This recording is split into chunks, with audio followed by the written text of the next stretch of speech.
one and only Digo Double G.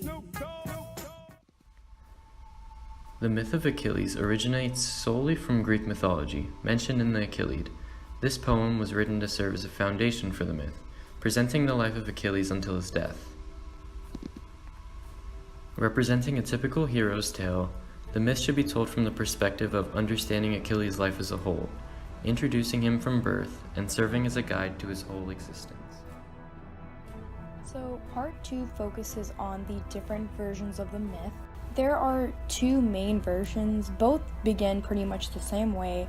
Thetis marries Peleus, who's the king, and they have a child named Achilles. Because Peleus was able to keep such a firm grip on her, she eventually changed back to normal, and the couple got married, the gods celebrated, and it was a huge event. The story begins to become more complicated when the couple has their child Achilles, as I mentioned before.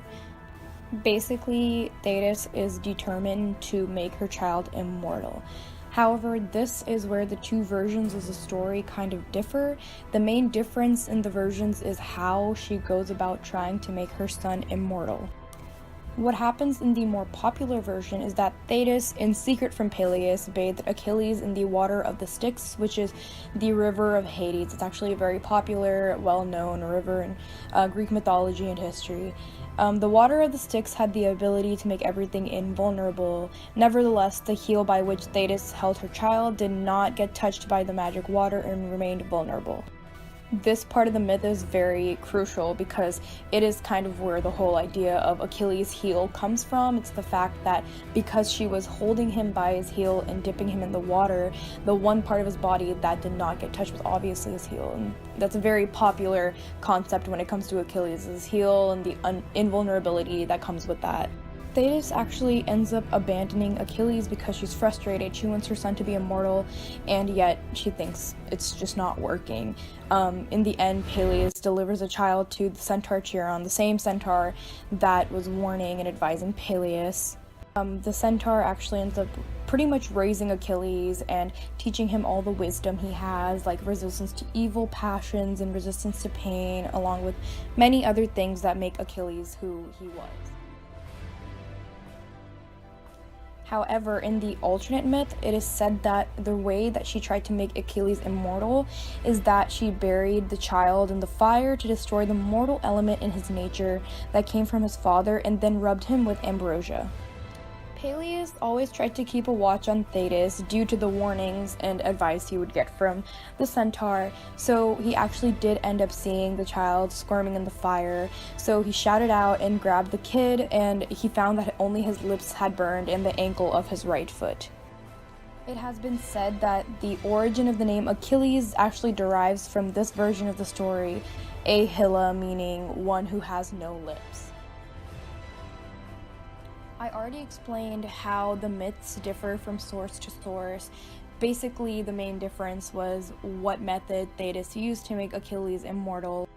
One version being him dunked in the river Styx, and the other him being burned in the fire. However, in the end, both stories basically have the message that he was immortal everywhere other than his heel, foreshadowing his fate. Behind the varying versions of the myth is that there are different authors behind both of them. The first version of the myth that I talked about, the one where Achilles gets dunked into the river, was actually written in the 1st century AD by a poet named Statius. Meanwhile, the other version where he gets dunked in the fire, the author actually cannot be traced for that one. Another reason why this story has different versions is because it is a later legend, meaning it's a story that's based off of an earlier myth.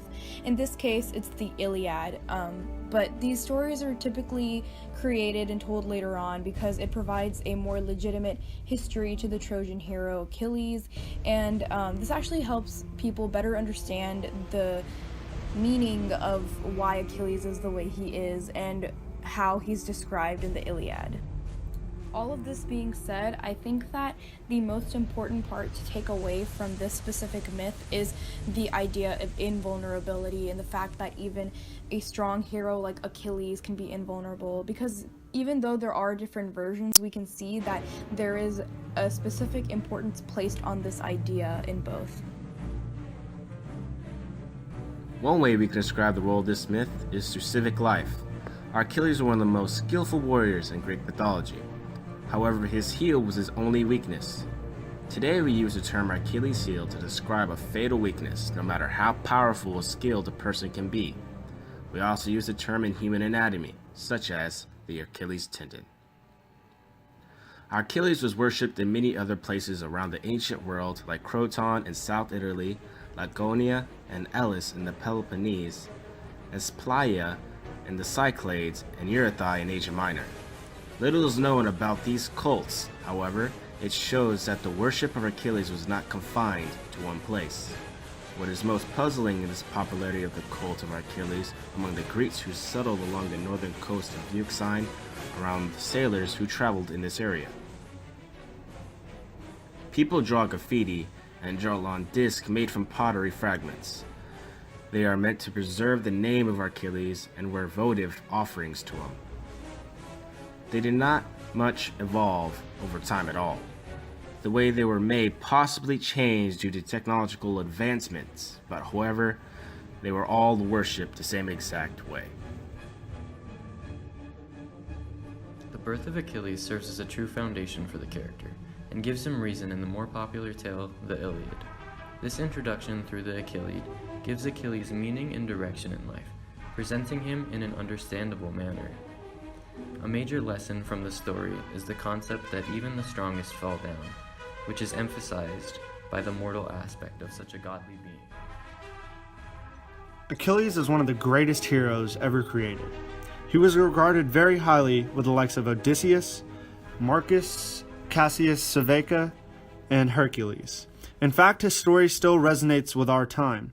In 2004, the movie Troy depicted Brad Pitt as Achilles in a timeless tale. It shows Achilles' heroics with contemplations that are universal, such as deciding to chase glory or to stay and live with his family. The movie did very well because of these timeless contemplations that Achilles faced. We still resonate with the timeless tales of chivalry and honor, even though we have our own superheroes such as Superman, Spider-Man, and Batman. The story of Achilles still is in our hearts because of the honor and valor he showed. Ancient people worshipped Achilles. The story spread to many cultures because of its universality. Italy had a special connection to Achilles because after the fall of Troy, Trojans settled there to start Rome.